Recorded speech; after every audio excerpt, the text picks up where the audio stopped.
welcome to another episode of Coach's Commentary. In this episode, I'm going to be talking about the recent selection decisions taken by the selectors for the tour of West Indies.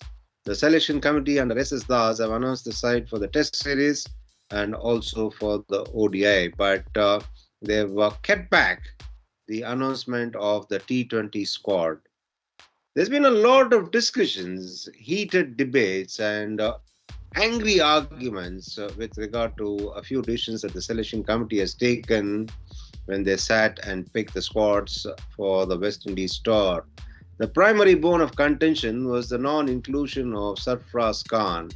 So, the general consensus is that the public and the fans, and also some of them in the fraternity, feel that Ranji Trophy and Duleep Trophy and other local tournaments these days do not get the importance that they deserve, and IPL is taken precedence over everything else.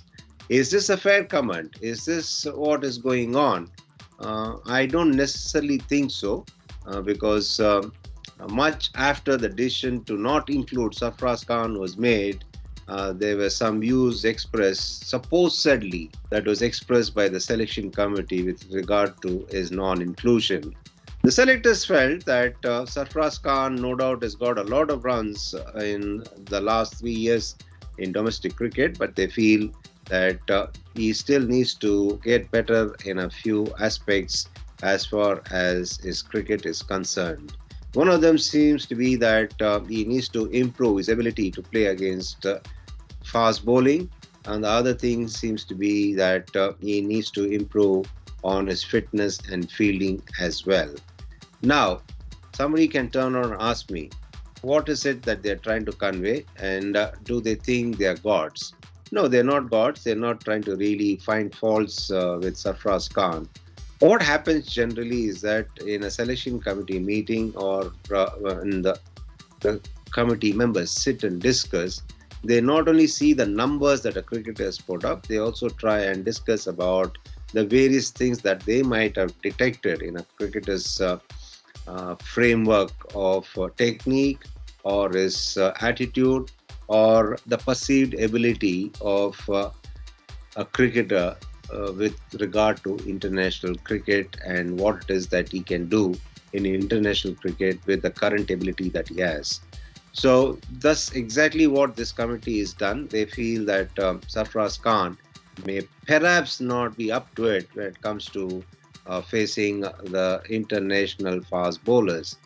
But the problem is that they've taken a call. These kind of judgmental calls are a norm in selection committee meetings. This has been done before, and this committee has done it, and it will also be done in the future. But the counter argument would be that people can turn around and say that, okay, lads, you think that is what it is. For you to get a better assessment, it would have been better if you were to pick Sarfaraz Khan and then see what he does against the fast bowlers when he is thrown into the deep end, and then take a call on him later on in the future when you sit down to pick a team again. Yes, that would make a very good argument, and that, I suppose, would have perhaps uh, been acceptable to everybody, starting from Sarfaraz Khan.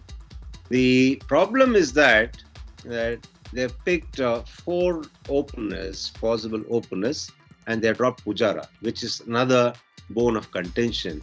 A cricketer like Pujara has done a lot for Indian cricket, and he's been instrumental for India winning both at home and abroad on quite a few occasions. He is a gritty customer. He was even elevated to vice captaincy quite recently, but a failure in the WTC final. He finds that he is left out in the cold. I think this is one decision that has not gone down well with many people. And I personally, as well, am not for it, for the simple reason he deserves to be treated properly. Or in the event, if they think it's the end of Pujara, he could have been given a better exit.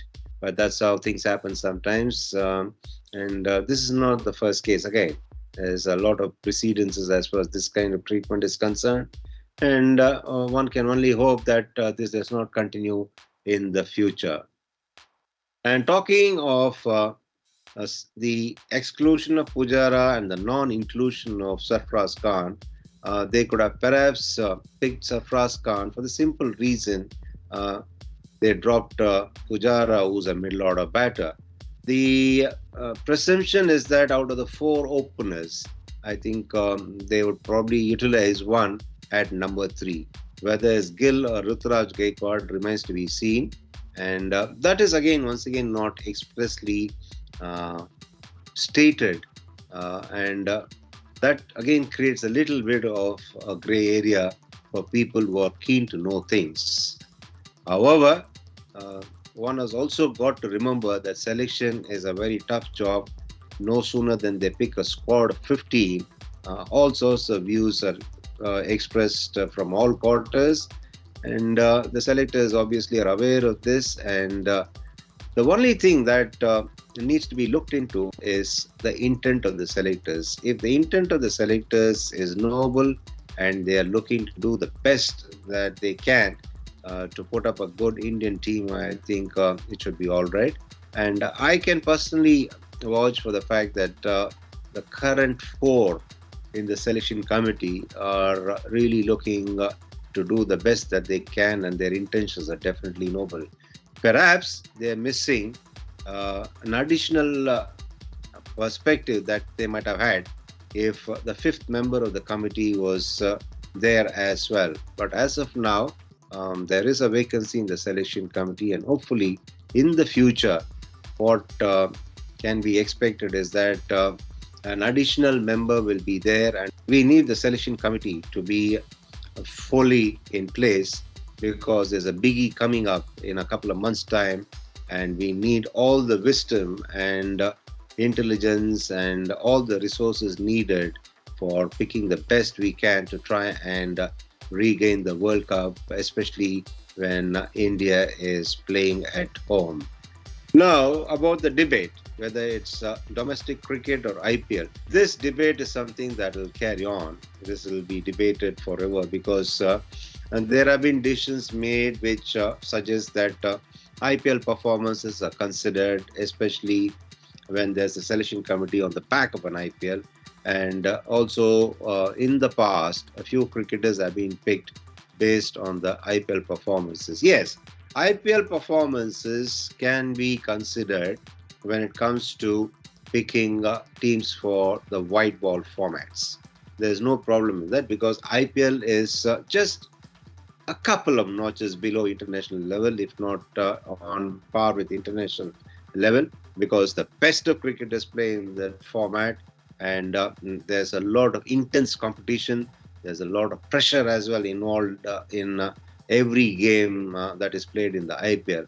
So, in that front, IPL is something that can be extremely useful to gauge a cricketer and his temperament, and based on which he can be picked for the Indian team.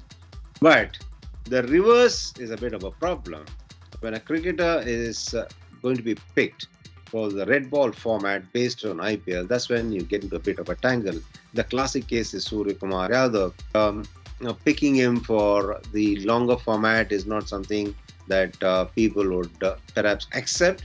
Yes, there are hardcore fans of Surya Kumar Yadav for his sheer brilliance in the T20 format. But there again, these kind of decisions sometimes can really give rise to a lot of heated debates. Hopefully, the selection committee, after all the feedback that they got, after all the views that they might have been privy to, would sit and ensure that they don't get their wires crossed when they sit for selecting an Indian side in the future, and ensure that they pick players who are performing in the relevant formats, be it in domestic cricket or IPL, and then go on to pick them based on their performances in isolation, both in the domestic and the IPL, or as an aggregate in domestic and IPL. I'm sure that this is something that can be worked out, and this can be done by the selection committee in the future. And as I said earlier, knowing all these guys in the selection committee, they will really think long and hard and achieve the right balance and go on to pick cricketers based on performances in the relevant formats. On this note, I'd like to conclude this episode and I would like to take leave of you. But before I do, like I always say, until I catch up with you next time, be good and stay safe.